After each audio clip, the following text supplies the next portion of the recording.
This video is brought to you by Cool green clothing coming straight up out of that DMV.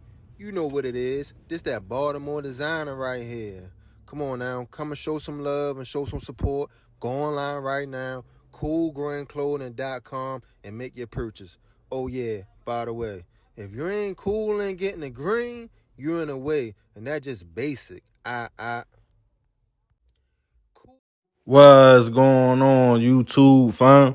This your boy Tony 2 times, and we back with another episode of the Baltimore Way, man. Before I start, be sure to tap that like button. Definitely watch this video to the end to hear the full story and all the details in the case. For the day one fam, y'all already know it's all love. Thanks for tuning back into another episode. If you're new to the channel and you feeling the content, feel free to subscribe. Definitely hit that notification bell so you can be notified every time we drop a new video. Oh yeah, definitely share the channel with your peoples. Everybody is welcome. Let's get right into the story. In life, some people are just born with that fighter spirit. Even as a child, you can see it in them. That willpower to make it. Whether it's going that extra mile with sports or schoolwork, it's a drive to make people say, you know, that child is going to be all right out here and make something of themselves. It's hard to stay positive when you come from certain environments. You could have big dreams and aspirations, but they can quickly be shattered from anything, like a loss of a friend, or your vision could be blurred from just everyday things you see that's really not normal, but we make it normal due to where we live at. But that fight in you keeps you motivated. It's a gift to be able to adapt and feel as comfortable in a business meeting with a suit and tie on as you do on the block, chopping it up with your peoples. One thing about wanting to become successful, you have to put yourself in uncomfortable situations. And when the ball is not in your court, you got to grind harder to show you belong. But even a fighter's spirit gets tired. Life can knock the guff out of all us sometimes. You get tired of being strong and the one everyone deems a warrior. When you realize I'm only human and there's only but so much any man or woman can take. Some are destined for greatness. That's why they were born with that fighter spirit in the first place. But when their fight is cut short, it leaves people wondering, how did they get caught up like that? And on this episode of the Baltimore Way, we'll discuss a former college basketball star that was allegedly slayed by his roommate in a brutal way. Jamal Barney was stated to be a great young man who grew up in Baltimore, Maryland. As a child, Jamal had dreams, but his main one was basketball. He would go outside and hoop with the other neighborhood kids from sun up to sundown. And sometimes he would be the last one left, focusing on his shot. By high school, Jamal had some height on him. At 6'3", 190 pounds, he became a standout guard for Southwestern High School. But basketball wasn't it. Jamal knew to really make it, coming from where we come from, his education would come before a jump shot. So he hit the books to keep his grades up. All the studying had paid off.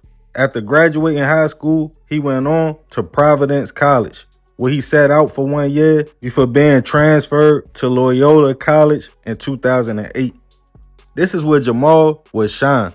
He looked up to other Baltimore natives that made it, like Carmelo Anthony. And now back on the court, Jamal had a breakout year, breaking records, being a lead scorer, and an all-around player.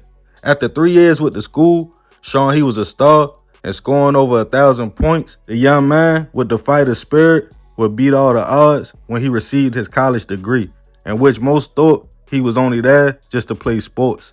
He finished school in 2011. After that, not much is known about Jamal's later years, but by 2023, he did have 2 daughters who he loved very much and had returned back to Baltimore.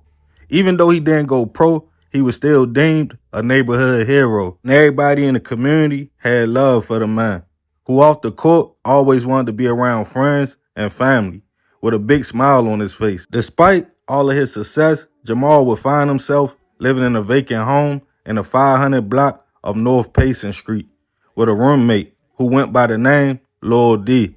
It was speculation so he could save money as he had fell on hard times, but for whatever reasons, the 2 men were coexisting at the spot.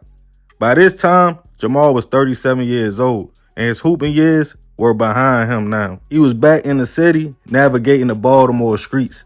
He kept in contact with his family, but slowly but surely, they stopped hearing from the man, which was out of character for him. But they just thought he had a lot going on, until they started receiving strange messages like y'all should go check on y'all peoples. Lil D said he did something to him. Eventually, someone went to BPD and requested a welfare check on Jamal.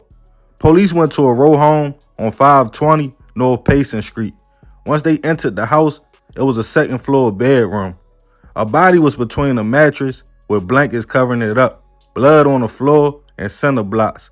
The body had been there so long, it couldn't be determined if it was a man or a woman. But an examination of tattoos revealed it was unfortunately Jamal, and the cause of death was blunt force trauma to the head.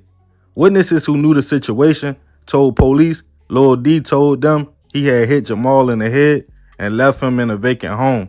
One person said he even showed them where Jamal's body was at, showing where he tried to clean up the blood with acid. Forensic test was done on the cinder blocks and other items in the house. As Jamal's family got the news, they were devastated. How did the star basketball player with so much fight lose his life like this?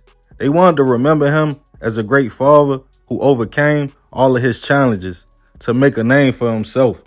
His coach at Loyola, fellow teammates, stated he was tough on the court and off the court, and a great addition to the team, and Jamal would be missed by everybody who knew him. No one knew where Lil D was at, and at first, it was all just speculation. He was responsible for the slaying of Jamal. Eventually, 27-year-old Darrell McFarland, aka Lil D, was picked up and taken in for questioning. Asked why people were saying he was responsible for taking Jamal's life, he told police that wasn't the case at all. He admitted they were roommates at the vacant property, but he didn't know what happened since he hasn't been back to the home in a few weeks.